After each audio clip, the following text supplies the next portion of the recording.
नमस्कार, आपण पाहताय लोकराज्य न्यूज 24। पाहुयात महत्त्वाची बातमी।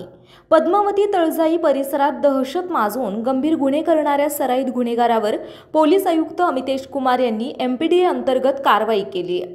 त्याला 1 वर्षासाठी वर्धा कारागृहात स्थानबद्ध करण्यात आला आहे। साहिल वायदंडे असे या गुन्हेगाराचं नाव आहे।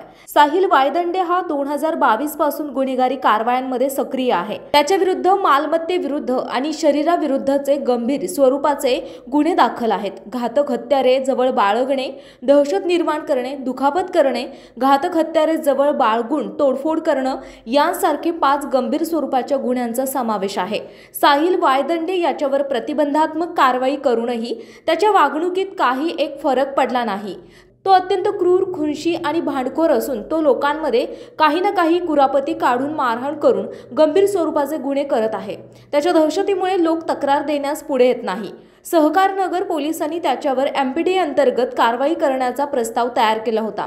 या प्रस्तावावर पोलीस आयुक्त अमितेश कुमार यांनी त्याला स्थानबद्ध करण्याचा आदेश 12 ऑगस्ट 2025 रोजी दिला होता। तेव्हापासून साहिल वायदंडे हा फरार झाला होता। पोलीस अंमलदार अमोल पवार यांना साहिल वायदंडे हा स्वारगेट येथे मित्राला भेटण्यासाठी येणार असल्याची माहिती मिळाली।